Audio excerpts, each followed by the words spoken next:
But the offseason is shorter now because That's football's true. not over. It's not. Because It's Saturday just night, beginning. the Alliance of American Football begins. And I'm all in on this league. Yeah, so am I. I'm dedicating like an event page and content to it on the site just because I figure obviously we're like the little engine that could in the football space, so we can't really cover the NFL in a way that everybody else doesn't already. But what I have noticed is that the coverage for the Alliance has not been great. No, the only people that are going to go all in on it is the cities that these teams are playing in and CBS, who has it. Right. That's it. So I feel like there's an opening for us to step in, provide some coverage. I agree. So Alliance folks, if you're listening to me, you should toss us a few guests for the show. Hit us up. We'll put them on, do some interviews. We'll hit you up. Good content all day long. Yeah. So do you have well, for those that don't know, it's what, an 8-team league? Eight teams. 8 teams: Arizona, Atlanta, Birmingham, Memphis, Orlando, Salt Lake, San Antonio, and San Diego. And they've taken their time with this, and they've really done it right, and built really strong 52-man rosters that you kind of compared it to this before the show. It's kind of like a college all-star league. Yeah. Like all of these guys, you look down through the rosters, and if you're a college football fan, like you were going to recognize a ton of names. Absolutely. Because these guys were very good in college, and whether it was measurables or maybe just a little slow, whatever it is, just didn't become all pros, which is very hard to do. And now they get to play against each other, and it's pretty awesome. And look, the measurables are a lot of the reason that a lot of these guys are not in the league. I mean, Scooby Wright, for example, plays for the Arizona team. Loved him in Arizona, but he ran a 4.940. Right. So you can't really run a 5 flat and play linebacker in the NFL. And then we were just talking about Bijan Jackson from Arkansas. He was a dude in college, but he weighs 230. Yeah. So it's kind of tough to play a 3 technique at 230 in the NFL. But in this league, with all things being equal, the size isn't going to be a deterrent for them. Right. So I think what you'll see is like a smaller, faster game. Yeah. And a lot like I'm pumped to watch like Denard Robinson play running back in the Alliance. And so one of our things on here is just talk about our favorite teams. And so that was a nice segue because my favorite team, I think I'm going to go all in on them, is the Atlanta Legends. Okay. First of all, their color scheme, the purple and like gold, it's got a really nice look to it. Yeah. They got like the crown logo. But Aaron Murray, one of the best quarterbacks in the history of Georgia. Georgia legend. Yes. Denard Robinson, he was so awesome to watch. Akram Wadley, running back from Iowa, is a total beast. He's All-American. James Quick, wide receiver from Louisville, was awesome. So I'm going all in on the Atlanta Legends. Okay. How about you? I have a feeling I know. But. Well, it's a brand new opportunity, right, to just handpick a favorite team. Yes, like the last time that I chose a favorite team, I was like in the 1st grade. Yeah, same.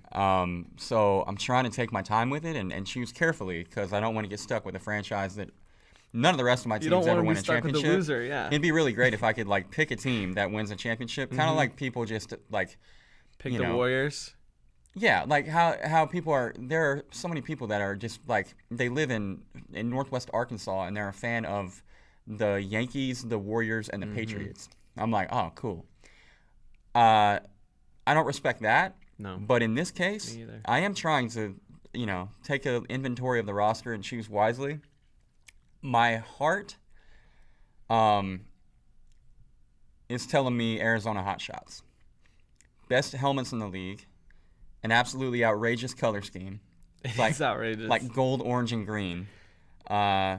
So I'm here for that. And then also, like, excellent nickname. Hot Shots. Like, come on.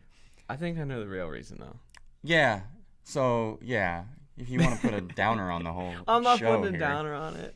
They were named after the firefighters that many of which passed away fighting forest fires in Arizona. No. I meant the real reason why you're a fan, not the nickname. Oh. I didn't even have to go down that dark path then. No, you didn't. Okay. What's the real reason? Because Trevor Knight. Oh, okay. Yeah, he's on my list of reasons. Okay. Yeah, Trevor Knight is the quarterback, which could be really one of two things. It could be awesome or it could be a colossal failure. Yep. If we get Sugar Bowl Trevor Knight, watch out. The hot shots are going to be hot. Yes. If we get every other game that he played at Oklahoma Trevor Knight, then maybe not so much. But yeah, I'm pumped about Trevor Knight. Rick Neuheisel is the coach. Love Rick. That is awesome. Yes. Yeah, loved Rick him. is awesome. Love him on the first team on Sirius XM Radio. He's really good there. And I already mentioned Scooby Wright playing linebacker. He's one of my favorite college players of all time. He was really cool. So yeah, heart is telling me Hot Shots, but my head is telling me San Antonio. The Commanders. Great helmets, by the way. I'm not so sure about their colors. They got a weird the colors, like maroon and red thing going on. That kind of. It's a weird clash. Former Cowboy backup to the backup, Dustin Vaughn, I think, is going to end up being the starter, and if not him, probably Marquise Williams out of North Carolina. David Cobb, former Gopher, and TCU's Aaron Green are in the running back room. Wide receivers, they've got the old Houston legendary quarterback Greg Ward Jr. That one's really interesting to me. He was electric. And Mikael McKay, too. That guy was a dude at Cincinnati that I thought would play on Sundays. So they're really strong both at running back and wide receiver. And they may have an all-OU starting cornerback situation with Zach Sanchez and Jordan Thomas. So, on defense there, too, Joel Lanning, a personal favorite of mine. He's a linebacker for Iowa State. And he can play quarterback if they get in a pinch. Exactly. He originally started at quarterback. And they were like, we need to get this guy on the field. He's a super athlete. So they started him like fullback a little bit. Then he went to linebacker. Just a beast. He was a big high school wrestler in high school too. So just all around tough guy. And then also one name I'm really interested in is the Birmingham Iron Team. How about Trent Richardson?